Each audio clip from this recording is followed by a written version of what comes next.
The Vikings living in Berk had a long-standing feud with dragons, as they constantly attacked the village to kidnap livestock and endanger the people. Hiccup was the son of the current chief Stoic, although he was 16 years old. But in contrast to the strong physique of the Vikings, he was still skinny and weak. Hiccup! Evening! So his father sent him to apprentice at Gobber's forge. Tonight, a dragon attack occurred again. Hiccup ran out to help, but was scolded by his father. Stoic ordered him to return immediately, but Hiccup refused, and he tried to convince his teacher with the hunting tools he had created. Let him kill a dragon, but Gobber had no faith in Hiccup, and he only gave him the task of staying behind to watch the workshop. Hiccup looked outside. He saw other Viking teenagers fighting, led by his longtime love Astrid. So when Gobber left the workshop to join the fight, Hiccup secretly took out his homemade boulder launcher. He ran to the cliff outside. He wanted to hunt a dragon to prove himself. Come on, show yourself. Luckily, Hiccup actually shot a flying dragon, and it was a rare species called Night Fury that was only known in legends. Is that for you? A monstrous nightmare started chasing him. Stoic heard his son's screams and rushed over. He fought the dragon with his bare hands. Let's see what else you're made of.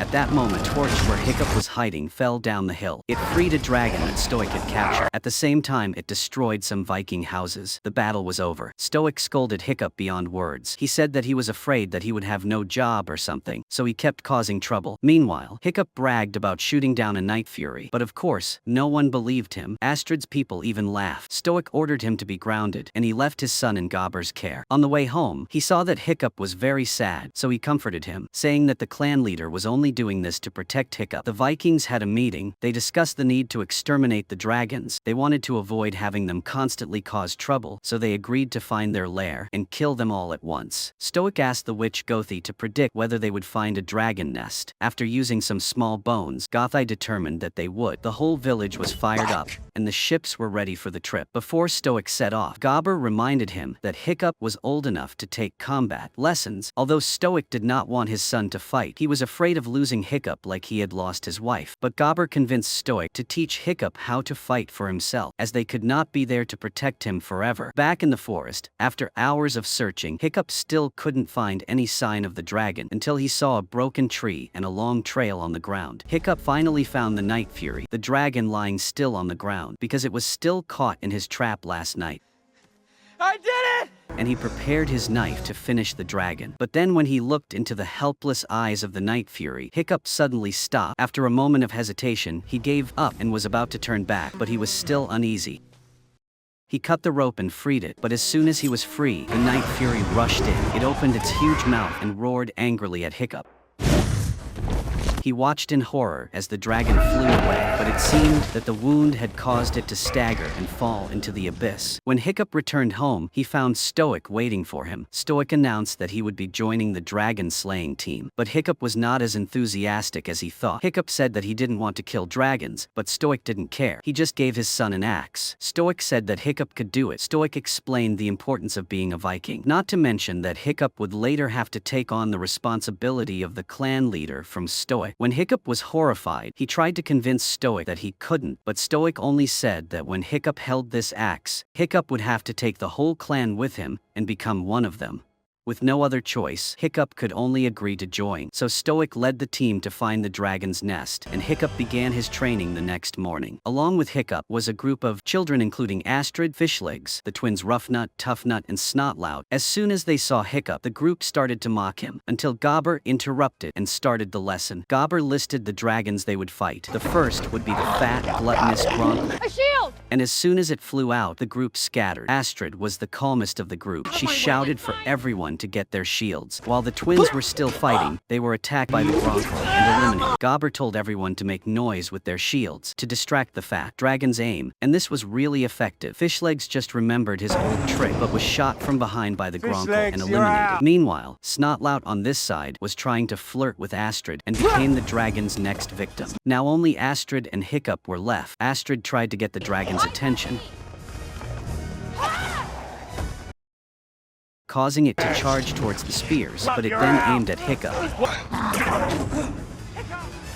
Luckily, Gobber controlled it and brought it back to its cage. After this lesson, Gobber reminded the children that dragons are ferocious and murderous, but that still did not stop Hiccup. Hiccup decided to return to where he found Night Fury yesterday. Following the trail to the edge of the cliff, Hiccup discovered black scales, and before he could figure it out, he discovered Night Fury jumping up and down. It tried to climb out of the cliff, but every time it tried to fly up, failed and fell down. Feeling strange, Hiccup began to sketch its shape, only to realize that one of Night Fury's tail fins was missing. At this time, below the dragon, Night Fury was trying to catch fish in the lake, but it was unsuccessful. While watching, Hiccup accidentally dropped his pen down below. Night Fury heard it and discovered Hiccup, but strangely, Night Fury did nothing to Hiccup. Hiccup then returned to the village and went to the dining hall, where Gobber was commenting on everyone at today's training session. When Hiccup arrived, he chose to sit at the next table, knowing that their group did not like him. Then Uncle Gobber took out a book called Classification of Dragons.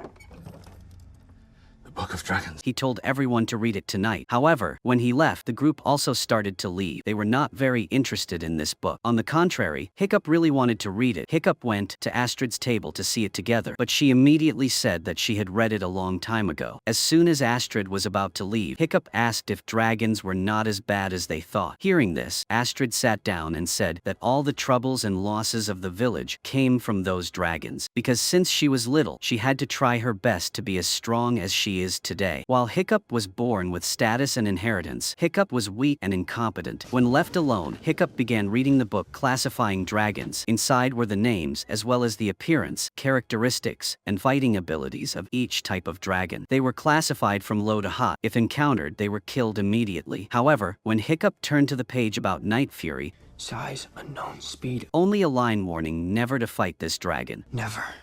Engage this dragon. Elsewhere, Stoic's army, as expected, had reached the gates of Helheim, where they suspected the dragon's lair to be. As soon as they entered, they were immediately ambushed by different dragons. One knocked off their sails, another nearly capsized the ship. Although everyone was eager to fight, the foggy visibility was detrimental to them. In the village, the children were attending the next lesson, and a maze was set up in the arena. While everyone was running away, Hiccup kept asking for information about the Night Fury, but a deadly natter suddenly appeared, causing the group to run away in panic. Gobber kept reminding the group about the blind spot of this species, and the twins Roughnut and Toughnut kept arguing, causing the natter to discover and shoot them several times. This time, Astrid was still the most trustworthy. She heard the natter was nearby and told Hiccup to lie down. She was about to attack it when Snotlout blocked her way. This guy tried to show off by throwing his mace, but missed, causing Astrid to be chased by the natter. She tried to get her axe back and realized that the wall where Hiccup is standing was about to collapse. Astrid quickly used her shield to support the wall to save Hiccup. Astrid then stood up to fight again, but saw her axe stuck to Hiccup's shield, so she decided to use this combination to attack him. In the end, Astrid successfully brought him back to the cell and closed the door. After the incident, Anyone taking this seriously? In case you forgot, our parents' war is about to become ours.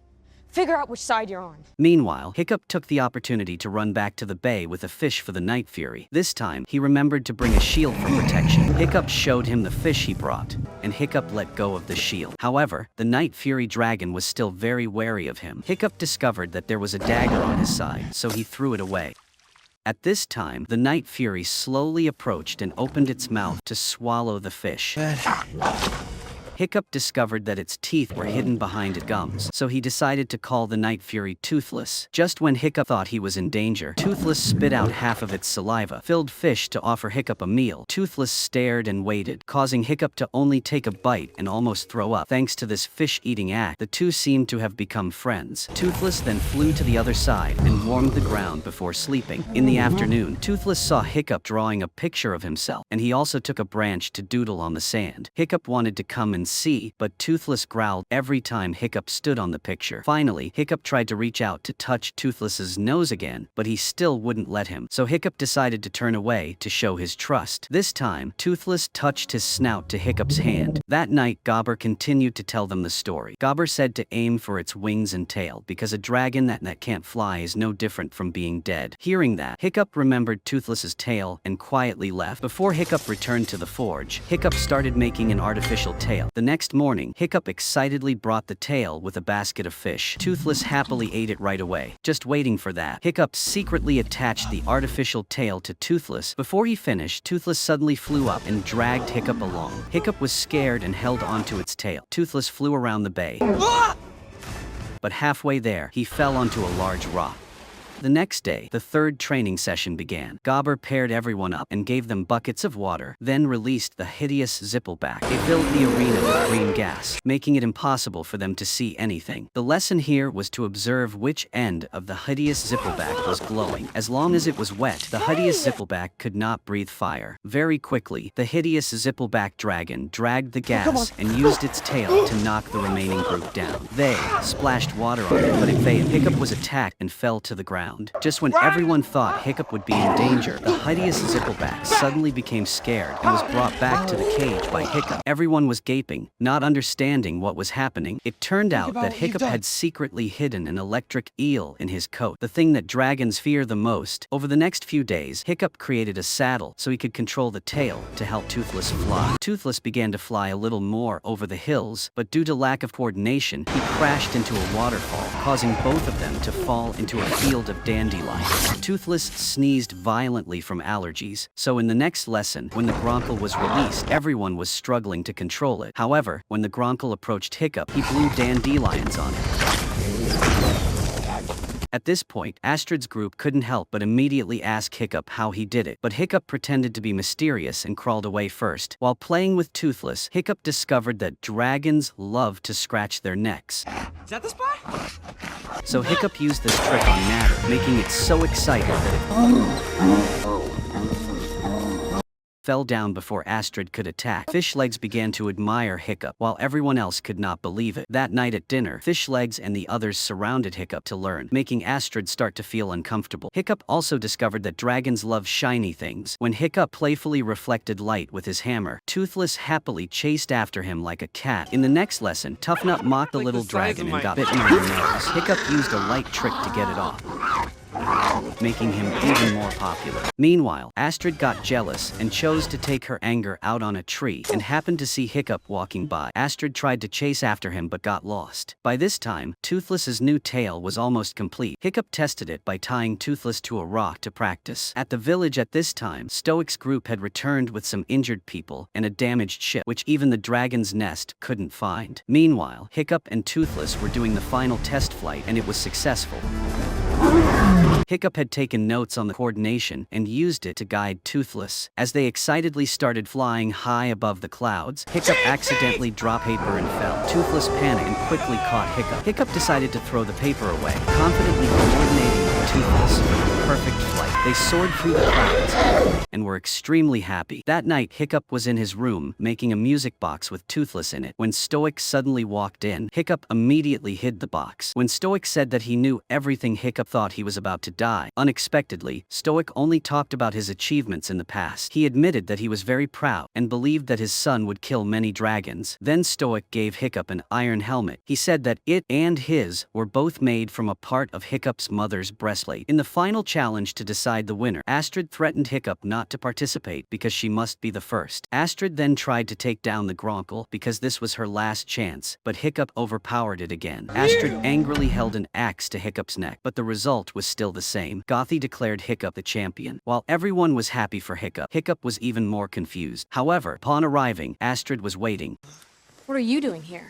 Astrid suspected that Hiccup had been trained by someone. Hiccup tried to convince her, but was knocked to the ground, and then Toothless appeared. Astrid quickly got into a fighting stance and told Hiccup to run. Toothless also thought Astrid was a threat and growled. Astrid was shocked to see Hiccup interacting with the dragon and decided to tell the villagers. Hiccup and Toothless could only grab Astrid and lift her into the air, then drop her down a cliff below. Astrid had no choice but to climb onto the dragon's back to save her life first. Hiccup began to explain everything to Astrid, but Astrid was still stubborn, so Toothless decided to teach Astrid a lesson. Toothless flew around violently, causing Astrid to scream. Hiccup advised Astrid to behave better, and Astrid finally apologized to Toothless. After hearing this, Toothless flew back to normal, causing Astrid to begin to enjoy the wonderful feeling of flying in the air. While Toothless was flying, Hiccup sensed something. They found themselves in the middle of a giant group of dragons carrying fish and animal carcasses. Hiccup immediately told Toothless to leave, but Toothless unconsciously followed the dragons, and they eventually flew to their nest. On the dragon island inside a volcano, they saw a large pit filled with smoke, and the dragons began to drop prey into it. Toothless lands in a small crevice, causing Hiccup and Astrid to witness a giant dragon named Red Death emerge from it. It opened its mouth to swallow the small dragons that fly by. After a panic attack, they returned to the cove, where Astrid assumed that Red Death was the queen of the dragons. Astrid immediately wanted to tell Stoic this, but Hiccup begged her to give him time because they would lose. Toothless, Astrid understood and agreed with Hiccup. Then Astrid punched Hiccup for kidnapping her, but also kissed Hiccup on the cheek in return for having a great time. The next day, the whole village gathered at the arena to witness Hiccup's first official match. Hiccup had to fight Tough Dragon, Monstrous Nightmare at the gate. Astrid found Hiccup and told him to be careful with the dragon, and not to worry because Astrid was always there. Then Gobber closed the gate. Astrid watched Hiccup walk into the middle of the arena, with everyone chanting Hiccup's name. The door opened, and the Monstrous Nightmare exploded and rushed out with a fiery body. It rushed towards the audience. Luckily, everyone used shields to protect it. Then Monstrous Nightmare crawled down and stared at Hiccup. However, Hiccup suddenly threw away all his weapons, causing Stoic to panic. Monstrous Nightmare slowly approached. Hiccup threw away his hat and said that he had no ill will towards it. Stoic ordered the fight to stop, but Hiccup said that dragons were not monsters like they thought. The Monstrous Nightmare calmed down just as he was about to touch Hiccup. Stoic panicked and smashed his axe into the door, causing the Monstrous Nightmare to go berserk and attack. Its roar attracted Toothless. Stoic charged through the crowd to save Hiccup. Astrid also grabbed an axe to pry open the gate. This side, just as Monstrous Nightmare was about to attack Hiccup, a howl was heard as Toothless flew over and drove the dome. Everyone was terrified to see Toothless struggling with Monstrous Nightmare. After subduing Monstrous Nightmare, the tribe began to enter the arena surrounding Toothless. Hiccup tried to intervene, but no one listened. Stoic stepped in. Astrid tried to explain that the dragon is harmless but is pushed out. Stoic pinned Toothless to the ground, wanting to kill it. Toothless easily counterattacked, but Hiccup ordered Toothless not to do so. And although Toothless listened to Hiccup, everyone captured him. While trying to protect Toothless, Hiccup accidentally revealed about the Dragon Island and that Red Death had controlled the dragons to attack their village. Stoic immediately ordered Toothless to find the dragon nest. Hiccup tried to stop Stoic because this is extremely dangerous. Stoic didn't listen and declared Hiccup traitor, not a Viking, and disowned Hiccup. Hiccup watched helplessly as Toothless was taken away, and the safety of the entire village was in danger. The next day at the docks, the ship was being equipped with catapults and weapons, and was carrying a tied-up Toothless, preparing to set sail. Before leaving, Stoic turned back to look at Hiccup one last time, with a very disappointed look on his face. Astrid found Hiccup sitting in deep thought. Hiccup wondered if he would have been better off if he had killed Toothless as soon as he found him. But then, Astrid said that Hiccup was also the first person to ride a dragon. On this side, when they reached the fog bank, Stoic saw that the gate dragons did not attack them anymore. Stoic noticed that Toothless was acting strangely and steered the ship himself to where it was heading. At the village, Hiccup and Astrid gathered the group at the arena. Hiccup told them the tribe was in big trouble and they should help. But how would they get there since there were no ships left? Hiccup told them his crazy idea. Then Hiccup took the training dragons out to the horror of the group. Hiccup told them it would be okay and told them to put their hands on the dragons' mouths. At Dragon Island, the warriors began to set up defenses such as building logs, digging trenches, and catapults. Stoic stepped up to the front lines and called on everyone to be strong and make the Vikings proud. Stoic declared that today they would end the reign of the dragons once and for all. Everyone immediately launched the catapults, cracking the mountain open. A cave appeared. Another flaming rock was thrown in, revealing the dragon's nest. When Stoic shouted and charged, the dragons ran away without engaging anyone. They escaped from every corner and flew into the sky, fleeing the island. Toothless also tried to escape but could not. They cheered because they thought they had won, but Stoic remembered what Hiccup said about the queen, so he told everyone to prepare. At that moment, Red Death began to break the mountain. Some unfortunate people were crushed by the falling rocks. They still used catapults, but to no avail as its hide was too thick. They tried to retreat to their ship, but Red Death burned everything everything to the ground to prevent their escape. Toothless was still tied up and unable to escape the burning ship. Stoic ordered everyone to retreat to the other side of the island, while Stoic returned to the catapult to distract the dragon. Gobber decided to stay behind to help, throwing rocks at its eyes to attract its attention. Just as Red Death was about to burn them, a blast of fire hit its head and stopped it. The two were surprised to see Hiccup's group riding on the dragon's back and charging into battle. Fishlegs used his knowledge. Fishlegs and Snotlout made noise to confuse it, while the Camp Twins found the limit of its attack by angering it, allowing Hiccup and Astrid to find Toothless. Above, while fighting Snotlout, was trapped on the top of the mountain. Luckily, Snotlout and Gronkle both landed safely, but Red Death stepped forward to stomp on them. Snotlout quickly hit its giant eyeball. The pain caused Red Death to throw Snotlout off, leaving him trapped on top of it. Hiccup still couldn't free Toothless while Red Death crushes the boat, causing both of them to fall into the sea and Toothless to sink. Hiccup tried to save him but was pulled back by Stoic. However, after bringing Hiccup to shore, Stoic dove back and untied Toothless, who was sinking at the bottom. After being freed, Toothless grabbed Stoic and brought him back to the surface. Hiccup climbed onto Toothless's back. Stoic told Hiccup that he was only trying to protect Hiccup. Of course, Hiccup knew that, and now Hiccup wanted to protect everyone too. The group of children began to rush into the sky to fight the red monster. They coordinated well with each other. At this time, Toothless also came up with a perfect plan. Toothless lured it to fly around in the air, after luring Red Death to fly into the air, taking advantage of his small body and fast flying advantage. The two combined to attack and burn the wings of the Red Death dragon. Very quickly, the two wings were riddled with holes and could no longer withstand its fat body. Red Death immediately fell freely from the sky straight into the crater, but the joy did not last long when Toothless had his fake tail fin burned by Red Death. However, in the end, Toothless successfully lured Red Death to crash into the red-hot volcano, successfully defeated the villain, but unfortunately Hiccup also fell down. Toothless quickly dove down. When Stoic and the others ran to see Toothless lying on the ground weakened, they thought they had lost Hiccup, but the dragon opened its wings and revealed Hiccup, who was being protected inside Toothless. Hiccup then woke up at home and realized he had lost a leg. When Hiccup stepped out, he was surprised. The dragons were living peacefully with everyone in the village, the vision that Hiccup had always longed for. Then Gobber also made a new prosthetic leg for Hiccup and a new tail for Toothless. Hiccup successfully opened an era of peace between the Vikings and dragons, under the admiring gaze of the entire village and the pride of his father Stoic and his strong lover Astrid. Above is the entire content of the movie. Thank you everyone for watching. Goodbye and see you again.